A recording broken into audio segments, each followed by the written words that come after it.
शादी से पहले के इन दिनों को मैं भरपूर एंजॉय करना चाहती हूँ। आपकी बाहों में खो जाना चाहती हूँ। अभिनव की तो मुँह मांगी मुराद पूरी हो रही थी। उसने झट से गुंजन को करीब खींच लिया।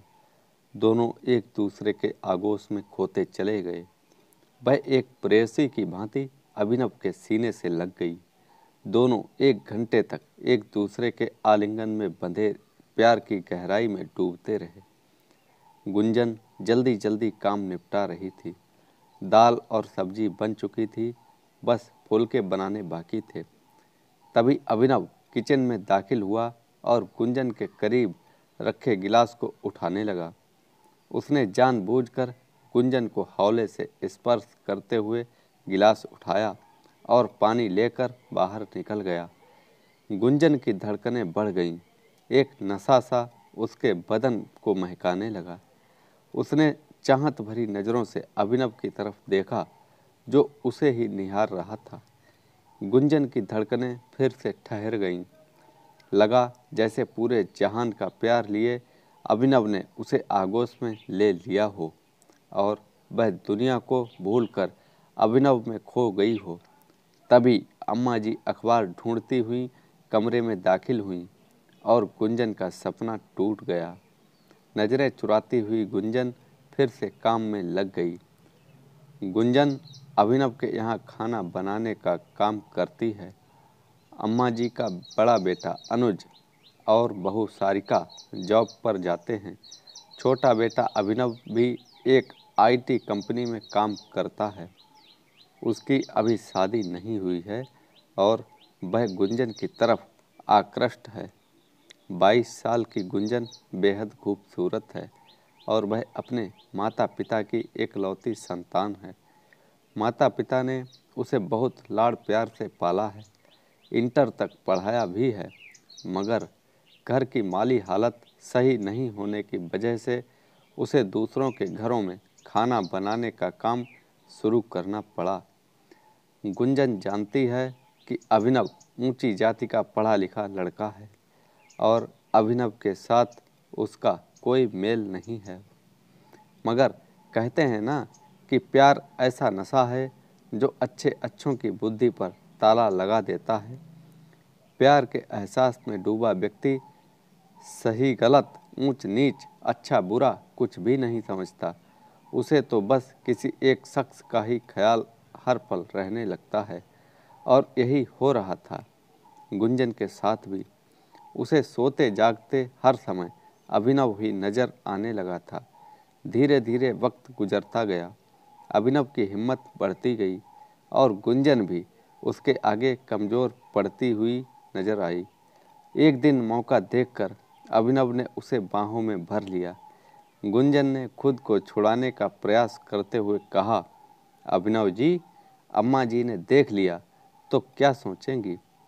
अम्मा सो रही हैं गुंजन, तुम उनकी चिंता मत करो। बहुत मुश्किल से आज हमें ये पल मिले हैं, इन्हें यूं ही बर्बाद ना करो। मगर अभिनव जी, यह सही नहीं है। आपका और मेरा कोई मेल नहीं। गुंजन अब भी सहज नहीं थी। ऐसी बात नहीं है गुंजन, मैं तुमसे प्यार करने लगा हूँ।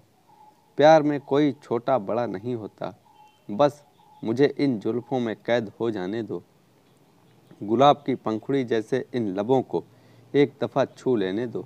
अभिनव किसी भी तरह गुंजन को पाना चाहता था। गुंजन अंदर से डरी हुई थी, मगर अभिनव का प्यार उसे अपनी तरफ खींच रहा था। आखिरकार गुंजन ने भी हथियार डाल दिए। वह एक प्रेयसी की भांति अभिनव के सीने से लग गई। दोनों एक दूसरे के आलिंगन में बंधे प्यार की गहराई में डूबते रहे।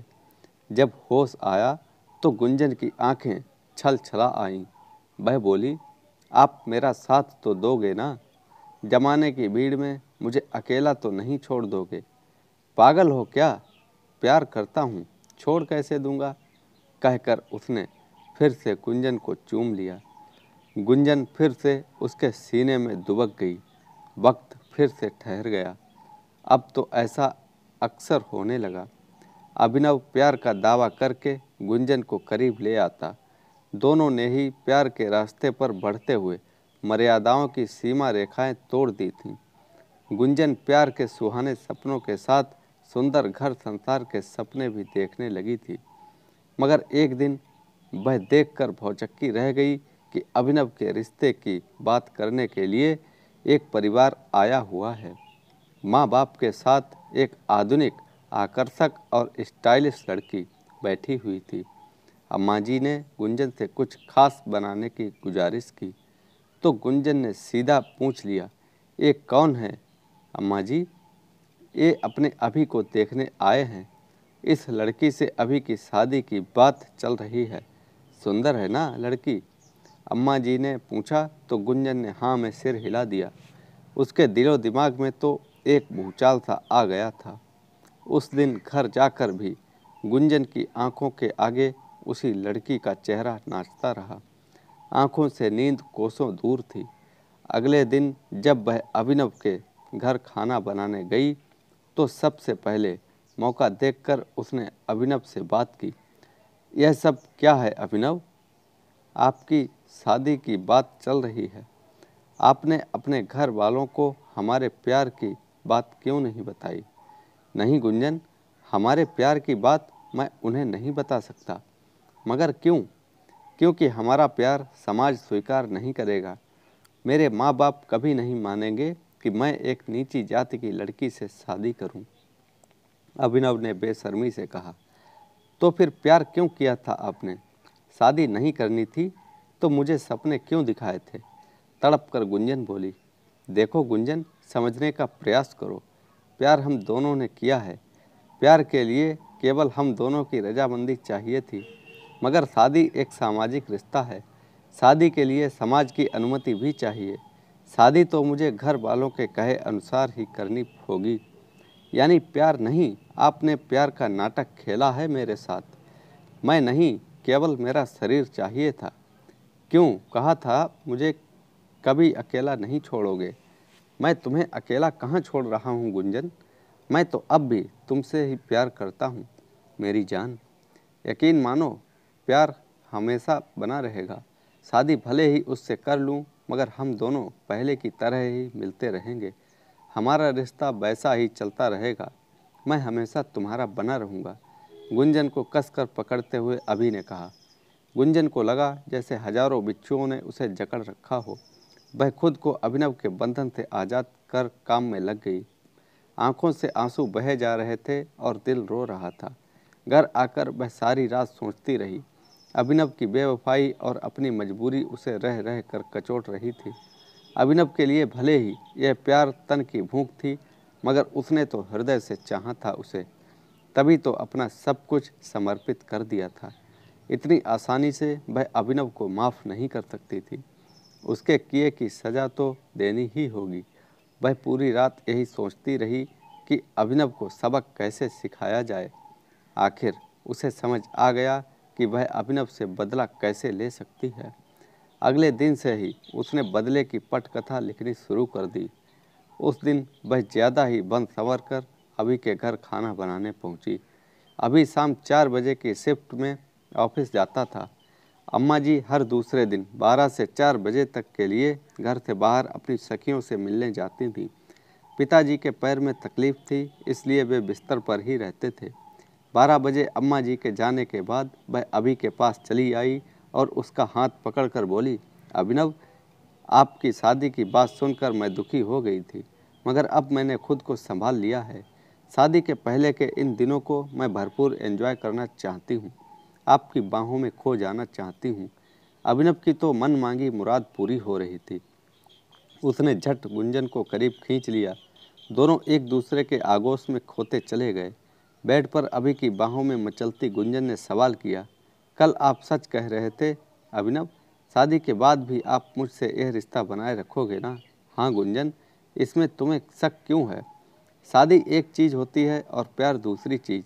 हम दोनों का प्यार और शरीर का यह मिलन हमेशा कायम रहेगा। शादी के बाद भी यह रिश्ता ऐसा ही चलता रहेगा, कहकर अभिनव फिर से गुंजन को बेतहाशा चूमने लगा। शाम को गुंजन अपने घर लौट आई। उसे खुद से घिन आ रही थी। वह बाथरूम में गई और नहाकर बाहर निकली। फिर मोबाइल लेकर बैठ गई। आज के उनके शारीरिक मिलन का एक एक पल इस मोबाइल में कैद था। उसने बड़ी होशियारी से मोबाइल का कैमरा ऑन करके ऐसी जगह रखा था जहां से दोनों की सारी हरकतें कैद हो गई थीं। यह काफ़ी देर तक का लंबा अंतरंग वीडियो था। 10 दिन के अंदर उसने ऐसे 3-4 वीडियो और शूट कर लिए। फिर वीडियोज में एडिट करके बड़ी चतुराई से उसने अपने चेहरे को छिपा दिया। कुछ दिनों में अभिनव की शादी हो गई।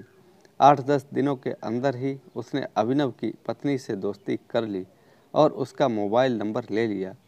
अगले दिन उसने अम्मा जी को कह दिया कि उसे मुंबई में जॉब लग गई है और अब काम पर नहीं आ पाएगी। उस दिन वह अभिनव से मिली भी नहीं और घर चली आई। अगले दिन सुबह सुबह उसने अपने और अभिनव के 2 अंतरंग वीडियो अभिनव की पत्नी को व्हाट्सएप कर दिए। 2 घंटे बाद उसने 2 और वीडियो व्हाट्सएप किए और चैन से घर के काम में निपटाने लगी।